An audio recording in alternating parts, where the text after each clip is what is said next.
وہوا اور وہ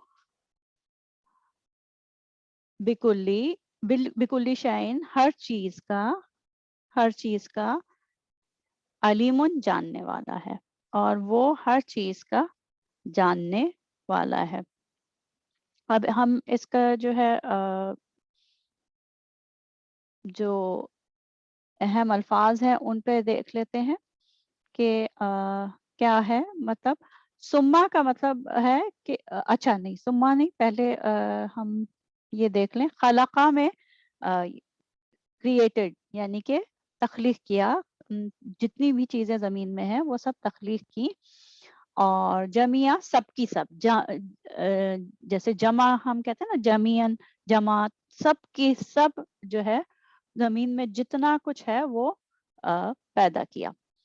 سما پھر، اچھا سما میں یہ جو ہے سما بھی آتا ہے پھر کے لیے، اور کبھی فا بھی آتا ہے. تو سما جو ہے پھر استوا الا، یہ ہم دیکھتے ہیں استوا جو ہے اس کا مطلب، یہ اس کا جو روٹ لیٹر ہے استوا کا مطلب جو ہے، استوا جو ہے وہ روٹ لیٹر جو ہے اس کا سین واو اور یا ہے.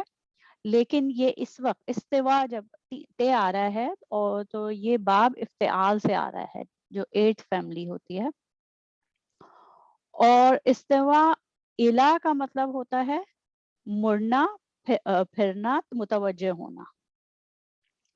اور استوا کے ساتھ اگر اعلیٰ کا صیغہ آئے، میں واپس ادھر آیت کی طرف چلے جاؤں تاکہ لفظ سامنے ہو.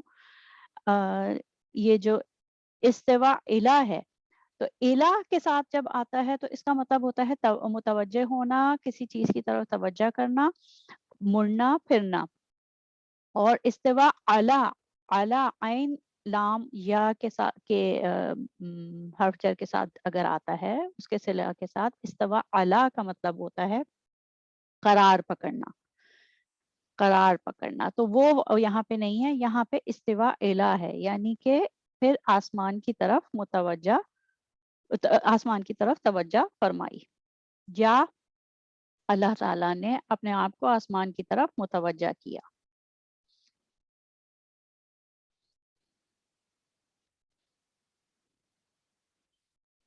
اللہ تعالیٰ کے لیے یہ بات بطور استعارہ کہی گئی ہے کہ جس کے معنی ہیں کہ تب اس نے اپنے ارادے اور مشیت سے آسمان کی طرف توجہ کی، یا خطے بلند کیے، یا اوپر یا اوپر اٹھائے، یا ان کو قرار دیا، تو استوار کیا. تو یہ استوا کا مطلب ہوا. پھر اگلی آیت میں فسوا ہننا ہے. فسوا بھی روٹ لیٹر وہی ہے، 3 جو روٹ لیٹر ہے سین واو اور یا، لیکن یہاں پہ سیکنڈ روٹ لیٹر یعنی کہ واو پہ تشدید ہے، سوا ہننا ہے. تو سوا جو ہے یہ باب تفعیل سے آ رہا ہے. یہاں پہ یہی لفظ جو ہے وہ باب تفعیل سے آ رہا ہے. اور باب تفعیل سے جب آتا ہے تو سوا یسوی تسویتن فہوا مسون.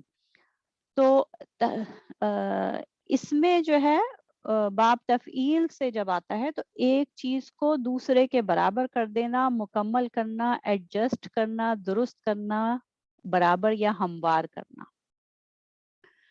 سوا یہ جب باب تفعیل سے آتا ہے.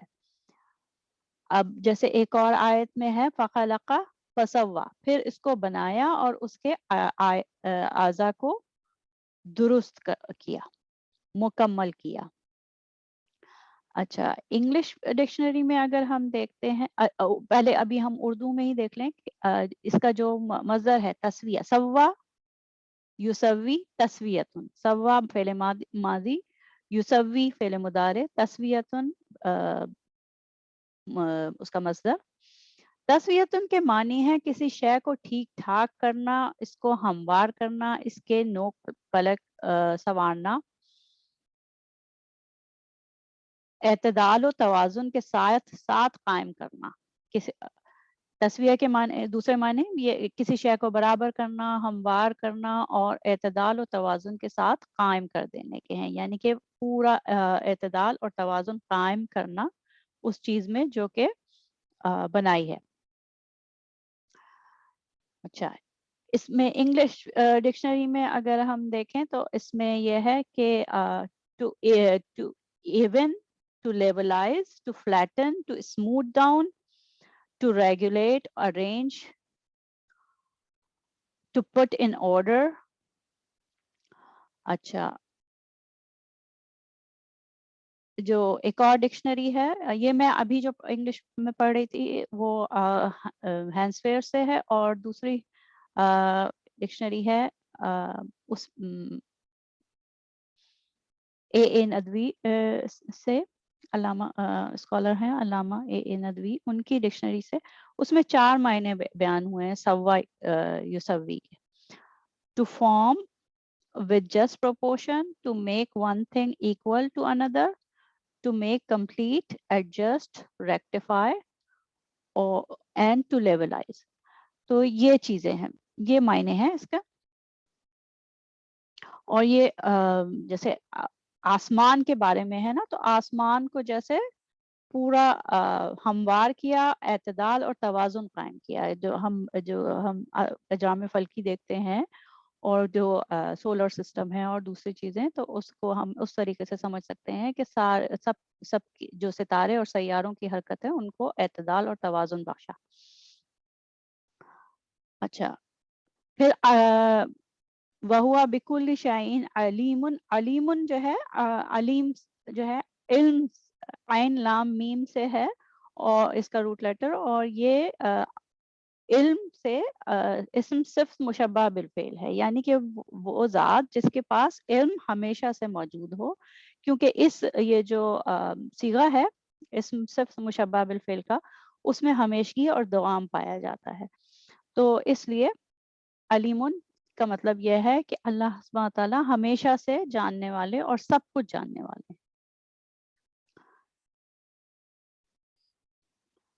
اچھا، تو اب یہ ہمارا جو الفاظ کے ورڈ ٹو ورڈ میننگ ہم نے کرنا تھا وہ کیا. اور تو با محاورہ ترجمہ کیا ہوا کہ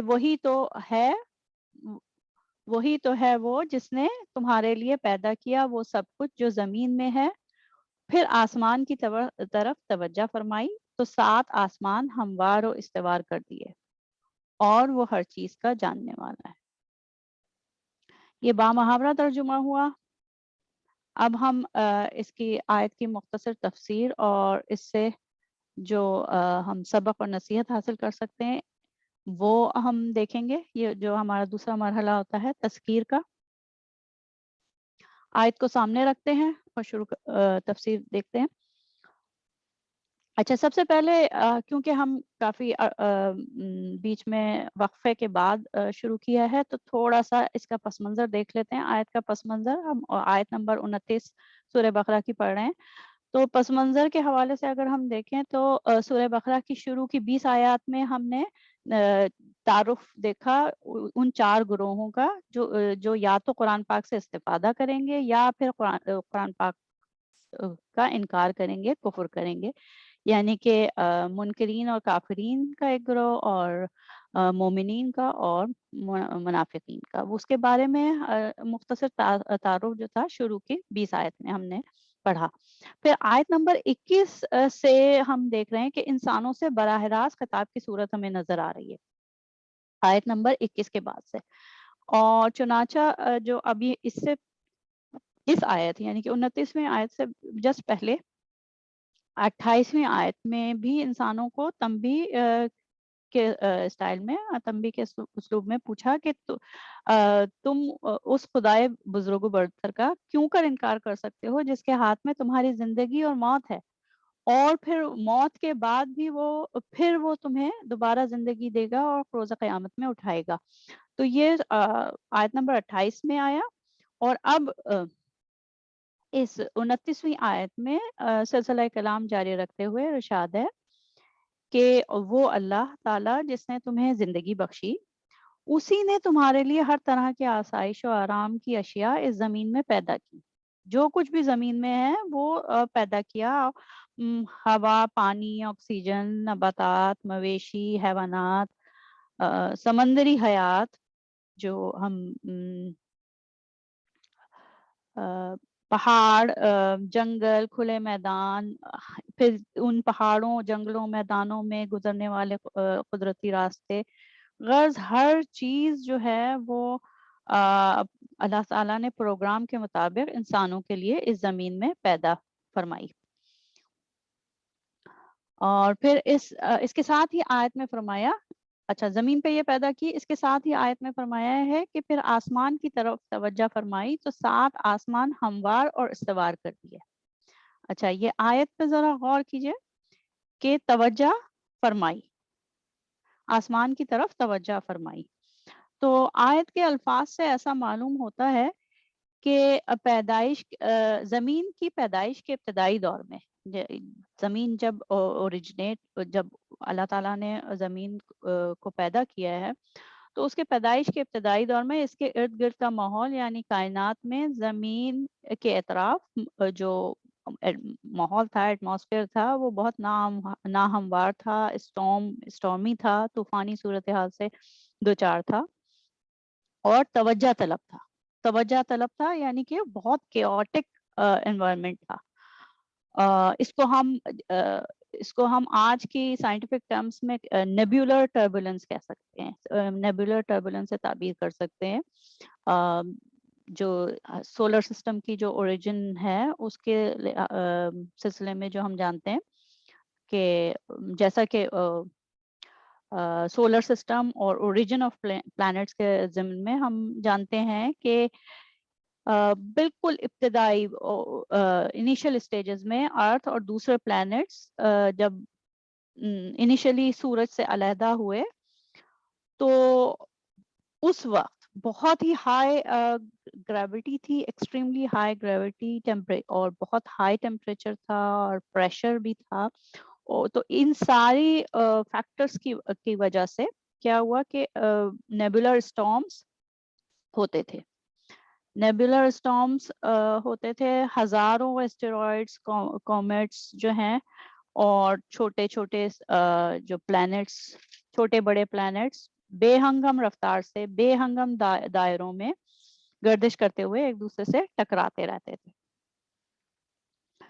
اچھا یہاں تک کہ وقت کے ساتھ ساتھ ان کی اس طوفانی صورتحال میں ٹھہراؤ آیا اور پلانٹس نے اپنے موجودہ مداروں میں جو موجودہ صورتحال ہے جس میں کہ وہ ایک ہموار اسموتھ آربٹ کو فالو کرتے ہیں اور استوار راستہ ہے، تو یہ صورتحال آئی ہزاروں سال، لاکھوں سال کے بعد. تو یہ صورتحال پھر اختیار کی.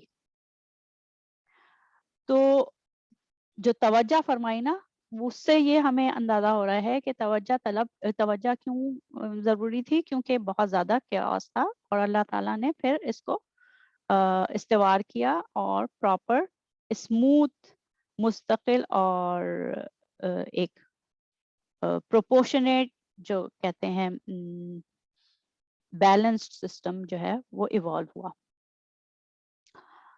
اچھا یہ سولر سسٹم اور اس کے ہمسایہ جو اس کے جو نیبرنگ پلانٹس ہیں یعنی کہ کائناتی اجرام فلکی ہیں، ان میں ایک متوازن صورتحال کا ہونا یعنی کہ یہ سب اپنے اپنے آربٹس میں جو ہیں وہ سرکولیٹ کر رہے ہیں، ریوالو کر رہے ہیں، ریولوشن ہے ان کی اور چکر لگاتے ہیں اور ان کے اپنے ہی ایئرس ہیں. جیسے ارتھ کا جو فل ون وہ ہے ریولوشن ہے اراؤنڈ سن، وہ ہم جانتے ہیں ایک سال میں 365 دن میں ہوتی ہے. ہر سیارے کی، ہر پلانٹ کی اپنی اپنی ہے. تو یہ سولر سسٹم اور ان کا جو متوازن صورتحال کا ہونا ہی ہے جس نے پلانٹ ارتھ پر ہزاروں سال سے زندگی کو ممکن بنایا ہوا ہے. یعنی کہ یہ جو اپنے اپنے مداروں میں جا رہے ہیں تو یہ انہی کی وجہ سے، اس متوازن صورتحال کی وجہ سے ہی جو ہے وہ زندگی زمین پر ممکن ہے. ورنہ ملینس آف ایئرس پہلے جب کہ سولر سسٹم میں نیبولر اسٹارم تھا, اسٹارمس اپنے عروج پر تھے, تو سینکڑوں ایسٹرائڈ, سیارے اور کومیٹس ایک دوسرے سے ٹکرا رہے تھے. اس وقت تو کسی بھی سیارے پہ زمین زندگی کی بقا ممکن نہیں تھی. اور اس بے ہنگم طوفان کو ریگولرائز کرنے کے لیے, اس کو موجودہ حالت میں استوار کرنے کے لیے کائنات کے خالق کی توجہ کی ضرورت تھی. تو جب ایک ہنگامی صورتحال موجود تھی اس وقت کائنات کی زمین کی ابتدا میں, سولر سسٹم کی ابتدا میں, تو اس کو ریگولرائز کرنے کے لیے اور صحیح حالت میں استوار کرنے کے لیے کائنات کے خالق کی توجہ کی ضرورت تھی.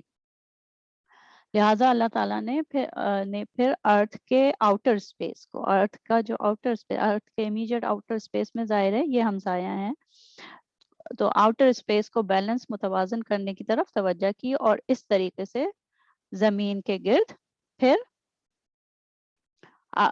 جو زمین کے گرد آسمان تھا, زمین کا اپنا آسمان, اس زمین کے گرد جو فلک ہے اس میں 7 طبقات یا 7 آسمان تشکیل کیے.